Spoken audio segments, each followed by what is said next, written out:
ಪಿತನ ಸುತನ ಮತ್ತು ಪವಿತ್ರಾತ್ಮನ ನಾಮದಲ್ಲಿ ಆಮೆನ್. ಪ್ರೀತಿಯ ಸಹೋದರ ಸಹೋದರಿಯರೇ, ವಿಶೇಷವಾಗಿ ಒಂದು ವರ್ಷದಲ್ಲಿ ಬೈಬಲ್ ಈ ಸಂಚಿಕೆಗೆ ನಿಮಗೆ ಸ್ವಾಗತ. Welcome you all dear sisters and brothers in Christ Jesus to the episode of Bible in a year.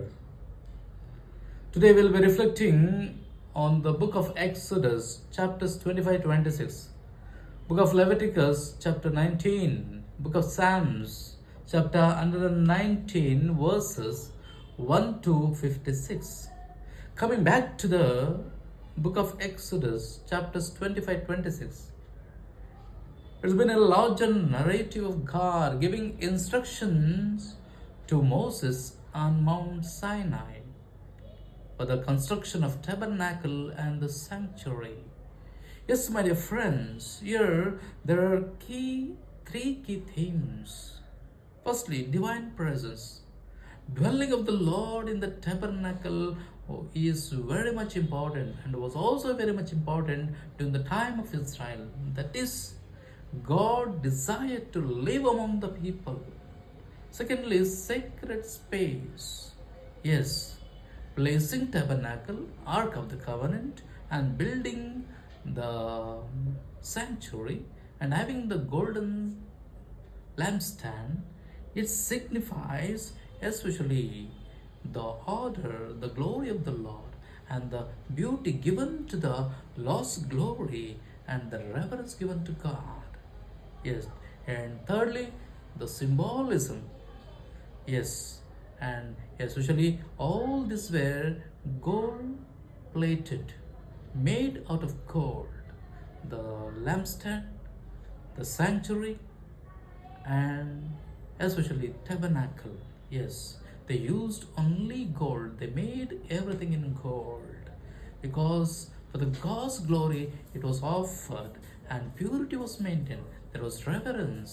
ಹೌದು ಪ್ರಿಯರೇ, ವಿಶೇಷವಾಗಿ ಈ ಅಧ್ಯಾಯವನ್ನು ನೋಡುವಾಗ ಈ ಎರಡು ಅಧ್ಯಾಯಗಳಲ್ಲಿ ನಾವು ನೋಡಬಯಸುವುದೇನು, ಸರ್ವೇಶ್ವರ ಸ್ವಾಮಿ ಸಿನಾಯ್ ಪರ್ವತದಲ್ಲಿ ಮೋಶೆ ಆರೋನರಿಗೆ ಪ್ರತ್ಯಕ್ಷವಾಗಿ ಅಲ್ಲಿ ನೀವು ಕಟ್ಟುವಂತಹ ಬಲಿಪೀಠ ಹಾಗೂ ಸ್ಥಾಪಿಸುವಂಥ ಪರಮಪ್ರಸಾದ ಪೆಟ್ಟಿಗೆ ಹಾಗೂ ವಿಶೇಷ ಗುಡಾರ ಎಲ್ಲವೂ ಚಿನ್ನಮಯ ಬಂಗಾರಮಯವಾಗಿರಬೇಕು.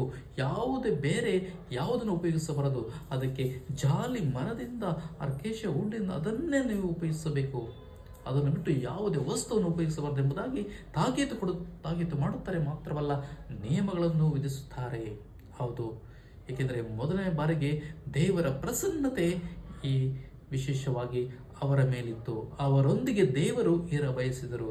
ಎರಡನೇದಾಗಿ ವಿಶೇಷವಾಗಿ ದೇವರ ಒಂದು ಪವಿತ್ರತೆಯ ಒತ್ತು ವಿಶೇಷವಾಗಿ ಅವರಿಗೆ ಗೊತ್ತಿತ್ತು. ಅಂದರೆ ಇಸ್ರೇಲ್ ಜನರಿಗೆ ತಿಳಿಪಡಿಸಿದರು ದೇವರು ಯಾರು, ದೇವರ ಪೀಠ ಹೇಗಿರಬೇಕು, ದೇವರ ಮಹತ್ವ ಎಂಥದ್ದು, ಪ್ರಸನ್ನತೆ ಎಂಥದ್ದು ಎಂಬುದನ್ನು ತಿಳಿಯಪಡಿಸಿದರು. ಮೂರನೇದಾಗಿ ವಿಶೇಷವಾಗಿ ಈ ಬಲಿಪೀಠ, ಪರಮಪ್ರಸಾದ ಪೆಟ್ಟಿಗೆ ಅಥವಾ ದೀಪಸ್ತಂಭ ಇವೆಲ್ಲವೂ ಒಂದು ಪವಿತ್ರತೆಯ ಸಂಕೇತ, ಒಂದು ಶುದ್ಧತೆಯ ಸಂಕೇತ, ಪರಿಶುದ್ಧತೆಯ ಸಂಕೇತ. ಹೌದು, ಇದನ್ನು ಅವರಿಗೆ ಮನಗಾಣುವಂತೆ ಮಾಡಿದರು. ಅದನ್ನು ನಾವು ವಿಶೇಷವಾಗಿ ಯಾಜಕ ಕಾಂಡ ಅಧ್ಯಾಯ 19ರಲ್ಲಿ ನೋಡುತ್ತೇವೆ.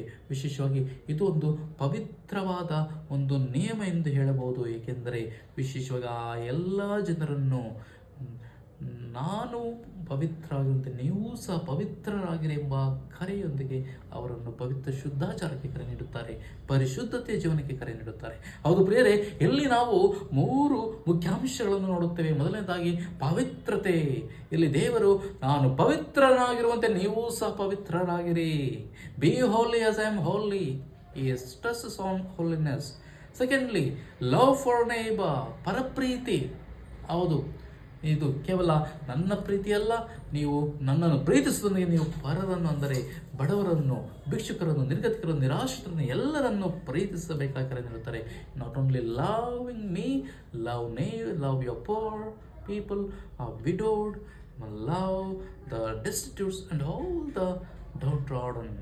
ಹೌದು, ಅದೇ ರೀತಿ ಕೊನೆಯದಾಗಿ ನಾವು ನೋಡುತ್ತೇವೆ ದೈವಾರಾಧನೆ ಮತ್ತು ಅದರ ನೀತಿಗಳು. ವಿಶೇಷವಾಗಿ ಈ ಒಂದು ಅಧ್ಯಾಯ ವಿಗ್ರಹಾರಾಧನೆ ವಿರುದ್ಧ ಎಚ್ಚರಿಕೆಯನ್ನು ನೀಡುತ್ತಿದೆ. Yes, especially this very chapter deals about the worship and ethics. There are detailed prescribed instructions for the people to follow, especially against the idolatry. Yes, and coming to book of Psalms, chapter 119, verses 1 to 56. Clearly we see blessedness of obedience in God's word.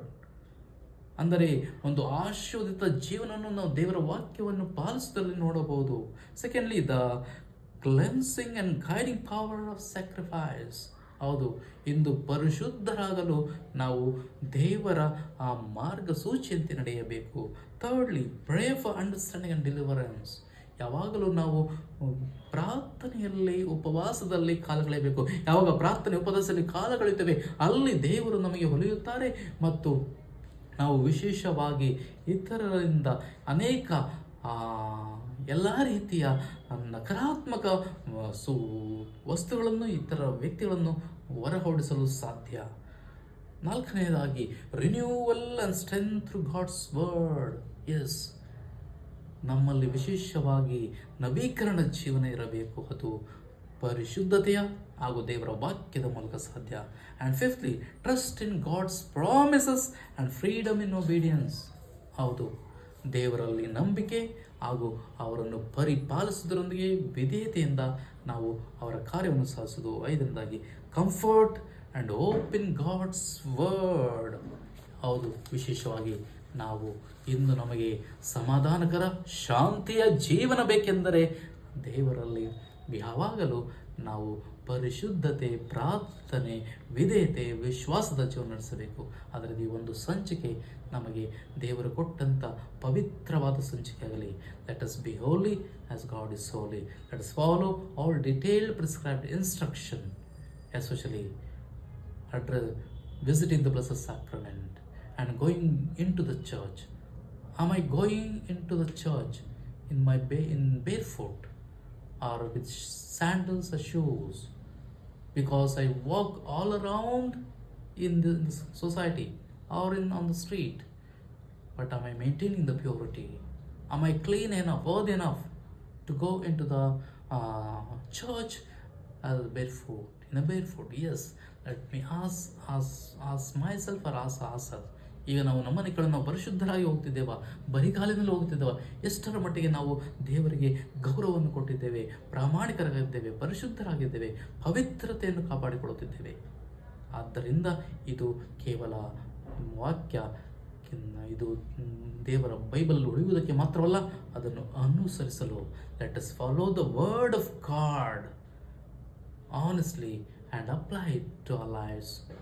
ಪಿತನ, ಸುತನ ಮತ್ತು ಪವಿತ್ರಾತ್ಮನ ನಾಮದಲ್ಲಿ amen.